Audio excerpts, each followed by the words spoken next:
Assalamualaikum warahmatullahi wabarakatuh. Pada penghujung Ramadan 1442 Hijriah ini 2021 Masehi, itu cara agar hidup dan ibadah kita agar tetap bersemangat atau bergairah. Memang adalah sebuah fakta ya, hampir di beberapa masjid ya di wilayah kita, baik di Jogja dan bahkan di beberapa masjid, yang teman saya mengatakan hal yang sama, bahwa penghujung Ramadan itu masjid itu sholat, tempat orang ibadah mulai tidak bersemangat atau sudah mulai berkurang jamaahnya. Ada memang beberapa faktor penyebabnya. Ada yang karena memang alasannya ya sudah banyak ibadah di rumah, iktikafnya di rumah. Lalu juga ada yang kalau malam-malam Ramadan seperti tarawihnya mulai sepi, itu karena sibuk mencari keperluan lebaran. Dan ada juga yang alasannya sudah semangatnya sudah kendor, jadi sudah tidak semangat seperti awal-awal Ramadan, walaupun di masa pandemi tetapi masjid-masjid itu selalu ramai.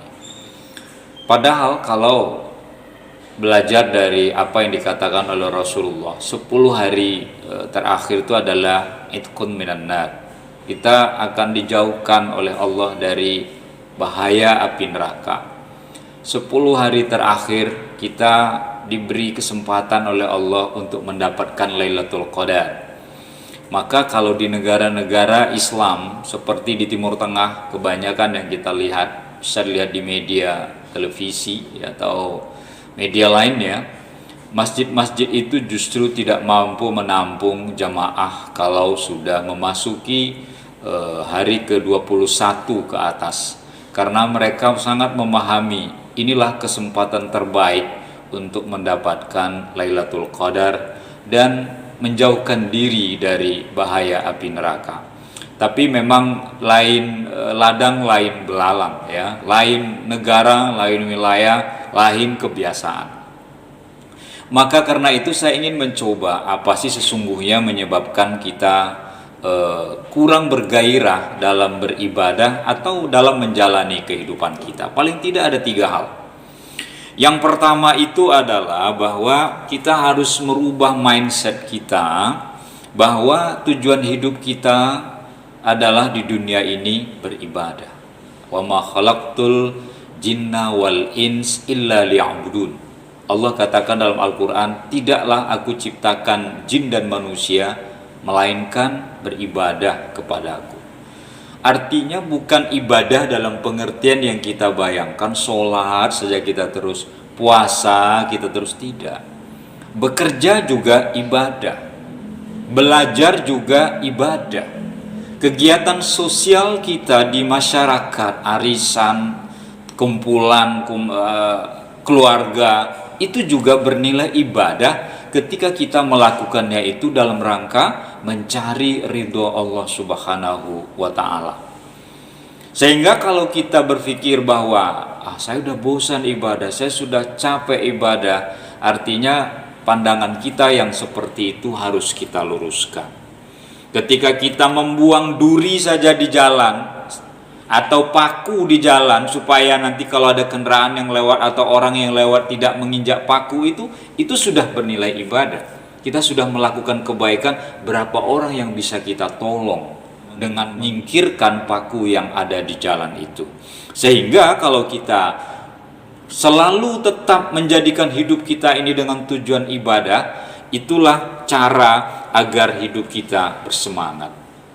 Kenapa orang kadang tidak bersemangat? Ya sudahlah, saya cuma ibadahnya segini. Ya sudahlah, kerja saya juga cuma seperti ini. Apa yang dapat hari ini saya dapatkan sudah cukup. Apa yang bisa saya lakukan? Jadi hanya kita lakukan sebuah rutinitas tanpa ada semangat baru untuk menjalani kehidupan. Maka semangat, motivasi yang kuat itu penting kita lakukan dalam kehidupan kita agar kehidupan kita itu selalu berada dalam jalur yang benar. Tapi kalau hidup kita misalnya kita jalani apa adanya tanpa ada semangat yang kuat dalam menjalaninya termasuk ibadah, maka seperti itu yang terjadi. Orang hanya ramai masjid itu di bulan Ramadan. Orang hanya ramai masjid itu saat Jumatan. Makanya Buya Hamka pernah mengatakan, dan beberapa kali saya sebutkan di dalam ceramah saya, kalau ingin melihat orang mukmin, katanya, orang yang beriman, lihatlah masjidnya saat sholat subuh. Itu orang mukmin, orang yang beriman. Tapi kalau melihat orang Islam, kata beliau, lihatlah saat mereka sholat Idul Fitri dan sholat Idul Adha. Itu orang Islam. Karena seorang mukmin pasti dia seorang muslim, tapi seorang muslim belum tentu dia seorang mukmin. Kalau orang Islam yang banyak, biasa saja. Idul Fitri, orang yang tadinya nggak pernah sholat tuh sholat tuh. Orang yang nggak pernah sholat pada hari Jumat, hari Idul Fitri dia sholat. Kenapa? Hari itulah orang yang berKTP Islam. Hari itulah orang yang mengaku dirinya Islam, dia akan sholat. Tapi kalau melihat orang mukmin, nah kita ini. Subuh itu mau ngantuk, mau capek, mau tidak nyaman kondisi badan karena kita kurang tidur, tetapi kita tetap bersemangat. Inilah orang yang mukmin. Semoga ini yang melandasi kita agar tetap bersemangat dan ibadah kita diridhoi oleh Allah Subhanahu wa taala. Yang kedua adalah cara agar hidup kita bersemangat, lakukan perbuatan untuk selalu merubah kehidupan kita. Hidup kita itu adalah perubahan sesungguhnya. Dunia ini juga perubahan. Zaman yang dulu tidak seperti secanggih sekarang. Semua serba elektronik, mulai dari memasak, mulai dari bekerja, kendaraan yang kita pakai, mulai dengan komunikasi kita. Semuanya serba maju. Nah, karena ini serba maju itu, kita tentu harus mengikuti kemajuan itu. Kalau kita tidak mengikuti perkembangan zaman, kita akan tergilas. Kalau kita tidak berubah dalam menjalani kehidupan kita, oh saya kurang sukses hidup saya, maka kita harus merubah bagaimana suksesnya hidup itu. Oh ibadah saya merasa kurang mantap, masa dulu Ramadan saya nggak sampai 30 saya ke masjid. Nah, Ramadan ini harus 30 kali saya harus ke masjid paling tidak saat taraweh. Paling tidak sholat subuhnya saya harus di masjid, paling tidak itu. Kalau tidak 5 waktu bisa di kantor saya ibadah, bisa saya di rumah. Jadi ada perubahan yang kita lakukan. Dan orang yang berubah itu adalah orang yang dinamis sesungguhnya. Berubah dari arah yang tidak baik ke arah yang baik.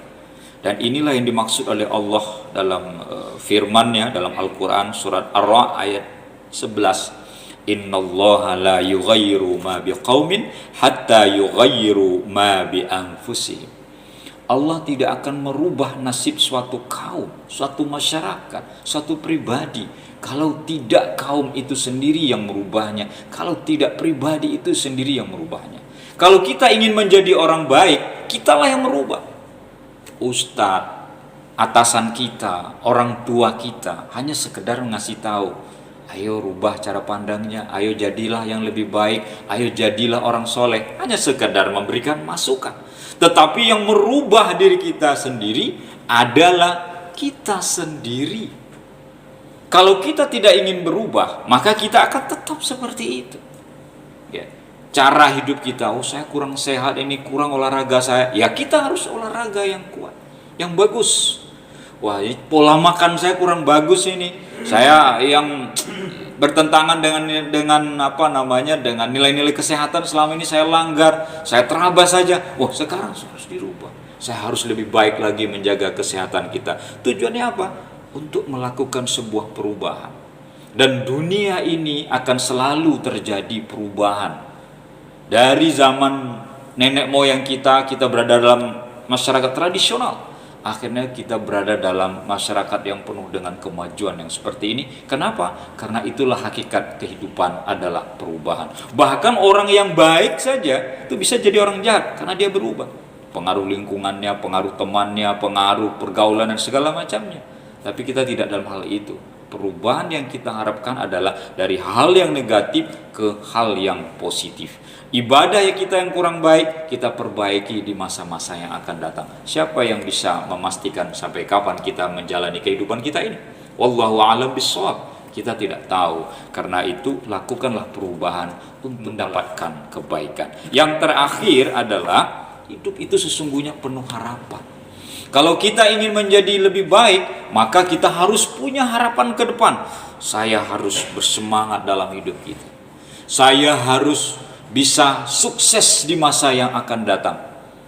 Biasanya hasil tidak akan berbeda dengan perjuangan. Kalau perjuangannya baik, maka hasilnya baik. Kalau kita melakukan perjuangan yang hebat, yang dahsyat, hasilnya juga akan baik. Dan orang-orang yang sukses itu adalah orang-orang yang dalam kehidupannya penuh dengan perjuangan, penuh dengan kerja keras. Karena kerja keras itulah yang membuat dia berhasil. Baik dalam pendidikannya, baik dalam karirnya, baik dia dalam menjalani ibadahnya kepada Allah Subhanahu wa Ta'ala. Demikian yang dapat saya aturkan, kurang lebih mohon maaf. Wabillahi taufik wal hidayah. Wassalamualaikum warahmatullahi wabarakatuh.